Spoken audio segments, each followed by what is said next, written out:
అందించు కాపరి ఉషా కిరణాలు ఉదయకాలపు వాక్య ధ్యానమునకు మిమ్మల్ని ఆహ్వానిస్తున్నాం. ప్రార్థన.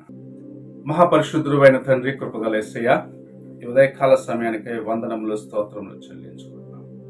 మమ్మల్ని ప్రేమించి మరి యొక్క దినమును అనుగ్రహించిన నీ కృపకు వందనాలు చెల్లించుకుంటున్నాం. ఈ ఉదయకాలమున నీ వాక్యము కొరకు వచ్చి తండ్రి, నాతోను మాతోను మాట్లాడము. వినగలిగిన చెవిని, గ్రహించుకునే హృదయాన్ని మాకు అనుగ్రహించి నీలో ఎదిగేదానికి, నీలో ఫలించేదానికి మాకు నేర్పించమని యేసు పరిశుద్ధ నామమున అడిగి వేడుకుంటున్నాను పరమ తండ్రి, ఆమేన్. ఈ ఉదయకాలపు వాక్య భాగము ఇర్మియా గ్రంథము 29వ అధ్యాయము 11వ వచనమును చదువుకుందాం. నేను మిమ్మును గూర్చి ఉద్దేశించిన సంగతులను నేనెరుగుదును. రాబోవు కాలమందు మీకు నిరీక్షణ కలుగునట్లుగా ఇవి సమాధానకరమైన ఉద్దేశములే గాని హానికరమైనవి కావు. మనము చదివిన వాక్య భాగములో దేవుని యొక్క ఉద్దేశము, మానవుని యొక్క ఉద్దేశముల గురించి ప్రభువు చెప్పటం చూడగలము.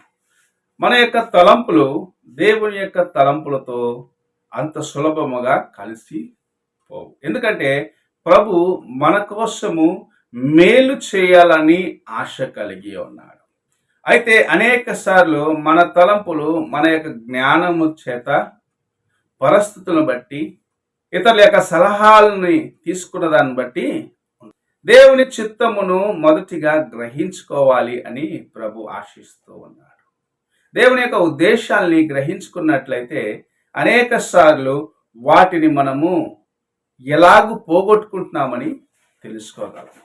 మన జీవితంలో ఒక విషయాన్ని ప్రభు జ్ఞాపకం చేస్తాడు. నువ్వు చాలా దినములుగా ఒక విషయం కోసం ప్రార్థిస్తూ ఉన్నావు. ఇది నా ఇంట్లో జరగాలని ప్రార్థిస్తూ ఉన్నావు, ప్రార్థనతో ఎదురు చూస్తూ ఉన్నావు.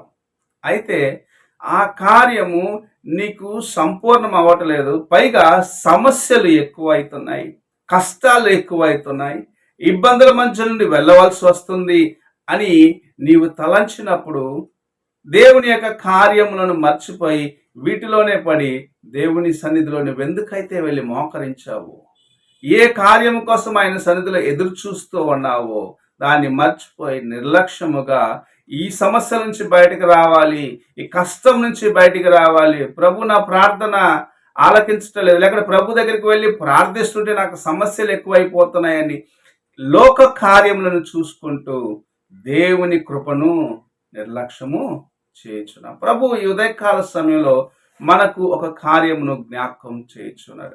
నేను నీకు సమీపముగా ఉన్నాను, నీవు అడిగిన వాటిని నీకు చేయాలని ఆశిస్తూ ఉన్నాను. అయితే తగిన సమయం అని ఒకటి ఉంది.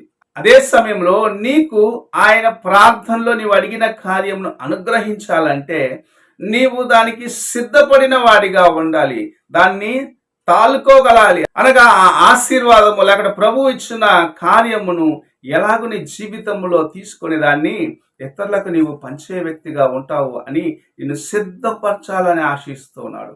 మేలైనను నీవు కీడైనను దాన్ని ఎలాగో నీవు నీ జీవితంలో తీసుకొని దాన్ని సరిచేసుకోగలవు అని ప్రభు చూస్తూ ఉన్నాడు. అనేక సార్లు జయం వచ్చినప్పుడు దాన్ని తలకెక్కించుకునేవారు అనేకులు ఉంటారు. నేను చేశాను, నాకు జరిగింది అనుకుంటూ దేవుని కృపను మర్చిపోయి నిర్లక్ష్యపరుస్తూ దేవునికి దూరం అయిపోయేవారిగా అనేకులు ఉంటారు.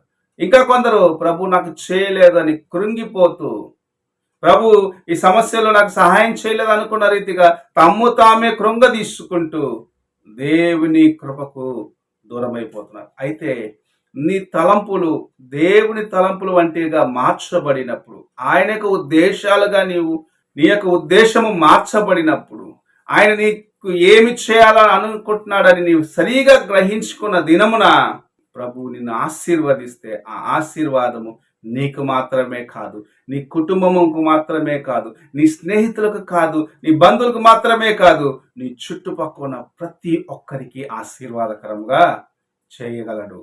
యోసేపును మనము చూసినట్లయితే తనకు ఒక తలంపు, తనకు ఒక దర్శనం వచ్చిన, తాను ఉన్నతమైన స్థితికి హెచ్చించబడతాడని గ్రహించి ఉన్నాడు.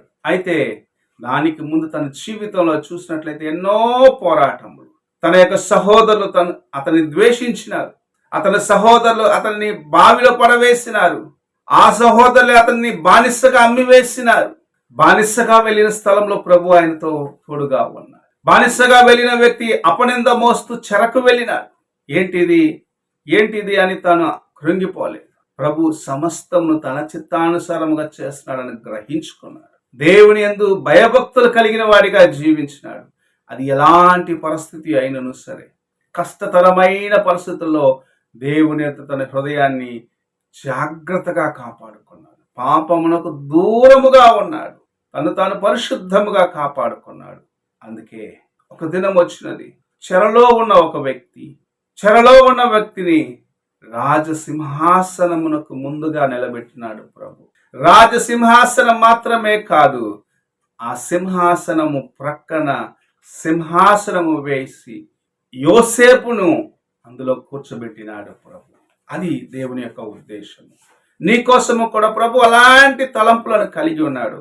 అయితే దానికి ముందు వస్తున్న పోరాటములు, దానికి ముందు వస్తున్న కష్టములను, దానికి ముందు వస్తున్న ఇబ్బందులను చూస్తూ, అయ్యో ఇది నేను తాలుకోలేకపోతున్నాను, ప్రభు ఎందుకు నా ప్రార్థన ఆలకించటలేదు, ప్రభు వాగ్దానం చేసినా నాకు ఎందుకు జరగట్లేదు అనుకుంటూ నువ్వు దేవుణ్ణి నిందిస్తూ దుఃఖపడుతూ నీ జీవితాన్ని వ్యర్థపరుచుకుంటున్నావేమో. ప్రభు ఈ ఉదయకాల సమయంలో నీతో మాట్లాడుచూ ఉన్నాడు. నీవు ఎటువంటి పరిస్థితుల గుండా వెళ్ళినప్పుడు ఆశీర్వాదములు నీకు సమీపముగా ఉన్నాయి. నీవు ఇటువంటి పరిస్థితుల్లో వెళ్ళినప్పుడు ప్రభు నీకు సమీపముగా ఉన్నాడు. నీ ప్రార్థనలను ప్రభు ఆలకిస్తూ ఉన్నాడు. నీకు జవాబిచ్చేదానికి ఆయన తగిన సమయం కొరకు ఎదురు చూస్తూ ఉన్నాడు.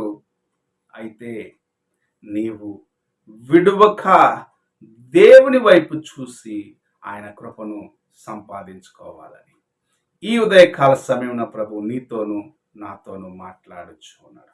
ఆయన తలంపులు వంటివి నీ తలంపులుగా మార్చుకో.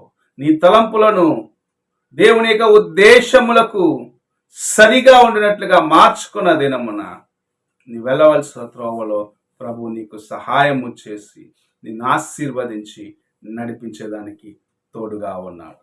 ప్రార్థన చేసుకున్నాం. మమ్మల్ని మిక్కిలిగా ప్రేమిస్తున్న పరలోకపు తండ్రి, ఉదయకాల సమయంలో మీరు ఇచ్చిన ఈ కొద్ది హెచ్చరికల కోసము వందనాలు చెల్లించుకుంటున్నాం. మా తలంపులు నీ తలంపులుగా మార్చుకునేదానికి, నీకు అంగీకరమైన జీవితంను జీవించేదానికి మమ్మల్ని ఆయన మేము మలచుకుండే కృపను దయచేయమని, నీలో నాయన ఎదిగి ఫలించి ఆశీర్వాదమును పొందుకుండే ఆ కృపను దయచేయమని, యోసేపులాగా నాయన ఎటువంటి పరిస్థితి అయినను హృదయమును యథార్థముగాను పరిశుద్ధముగాను కాపాడుకుంటూ నీ వైపు చూసిన ఆ కృపను దయచేయమని యేసు పరిశుద్ధ నామమున అడిగి వేడుకుంటున్నాను పరమ తండ్రి, ఆమేన్.